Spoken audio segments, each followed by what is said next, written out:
자, 시청자 여러분 안녕하십니까? 사람이 사는 세상은 어디든 뭐 다 비슷하죠. 회사도 그렇고 학교도 그렇고 다 이게 서열을 갖다가 만들려고 하고 줄을 세우려고 하고 또 거기에 위계 질서를 잡으려고 합니다.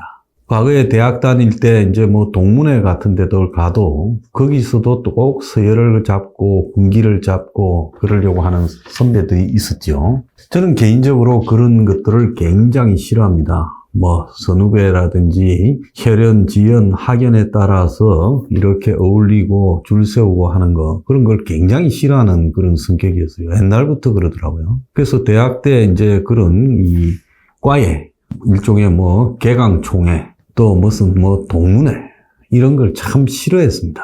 그런 데서 이렇게 동질성을 애써 찾는 행동조차도 좀 위선적으로 보였어요. 자, 그래서 이 정치판이 보면 굉장히 조폭 조직과 비슷하고 군대하고도 비슷합니다. 제가 이런 성격을 가졌는데 정치판에 들어가서 지역구를 맡고 총선에 출마를 하고 당에 또 간부를 맡고 이러면서요. 회의를 들어가고 또 행사를 가고 또 그 속에서 자연스럽게 이 자기 계보를 만들려고 하는 당의 중진들이 있었습니다. 그래서 자기 모임에만 오고 딴 사람 모임에는 가지 마라. 이런 걸 노골적으로 저한테 말을 하는 사람들도 있었어요. 그래서 평소에 이 사람도 알고 저 사람도 아는데 생각 같아서는 다 가기 싫지만 또 그렇게 할 수도 없는 거고 해서 그러면 다 간다 이러면 넌 왜 그런 데 다니냐 이러고 또 중간에서도 꼭 그런 걸 일러주고 하는 사람들이 있었어요. 그래서 나중에는 아예 안 가는 게 상책이라 해서 안 가는 길을 택하기도 했습니다. 그래서 정치판에서 결국은 나중에 공천, 당직 뭐 이런 걸 갖다가 미끼로 지금 줄을 세우죠. 그래서 정치가 저렇게 줄을 세우는 것이 기본적으로 이 특기다. 지금 보면 이번에 나경원이가 출마를 할 듯이 저출산 고령화 부위원장을 던지고 해놓고 사표를 냈는데도 해임당하는 수모를 겪으면서 또 출마를 안 한다고 하고 솔로몬의 진짜 엄마 운운하고 또 더 나아가서 출마 안 하는 용기를 말한 부분에서는 그야말로 쓴웃음을 고소를 지을 수밖에 없었다. 저는 그렇게 생각합니다.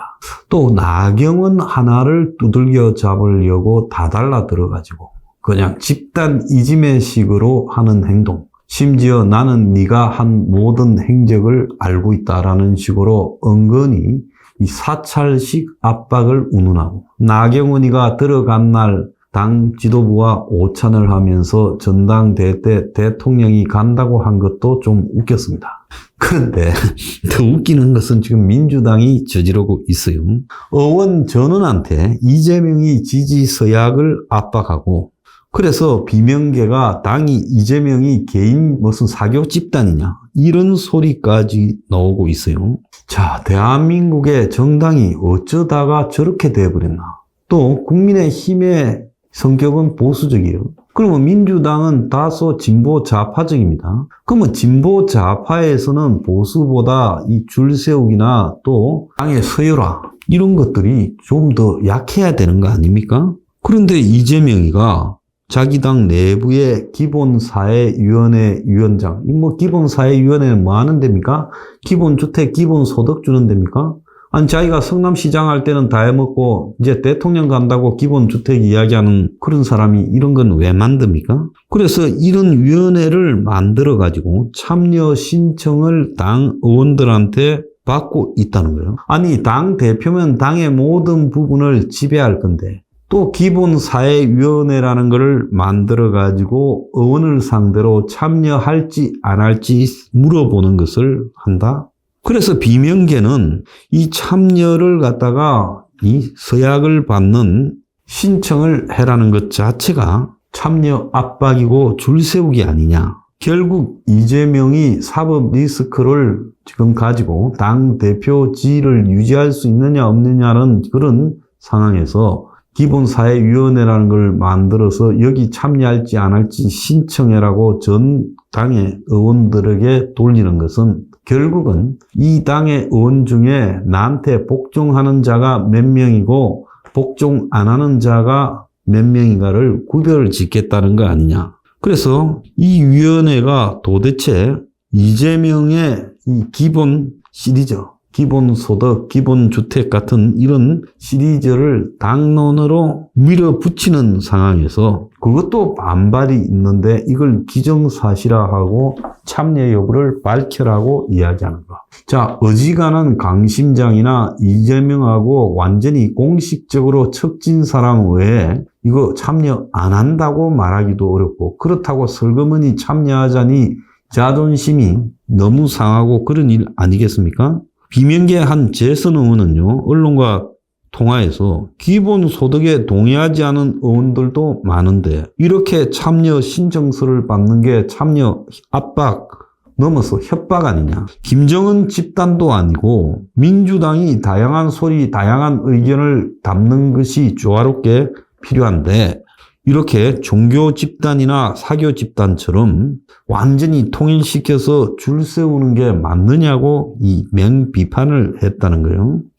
당 대표가 직접 한 위원장을 맡아가지고 그 위원회에 들어오는 여부를 전 의원을 상대로 신청을 하는 것은 당 역사상 전무후무한 일이다라는 이야기까지 나오고 있습니다. 결국은 80%가 참여했니 70%가 참여했니 세를 과시하기 위한 수단, 자신의 그 사법 리스크에 대한 방탄 시리즈 중에 하나 아니냐, 이렇게 지금 지적을 해요.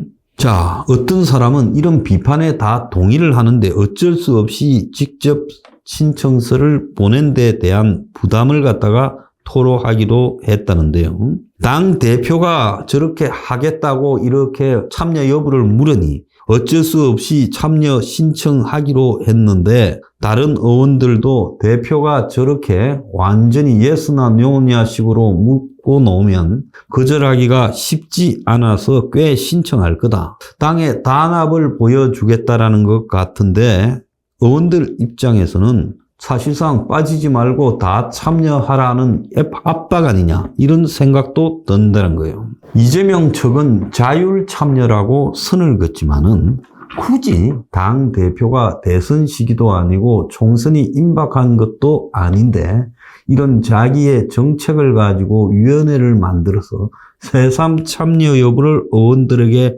묻는 것은 이재명의 가치, 이재명의 비전에 찬성하는 자 손들어라, 이런 거하고 똑같은 거 아니냐는 거죠.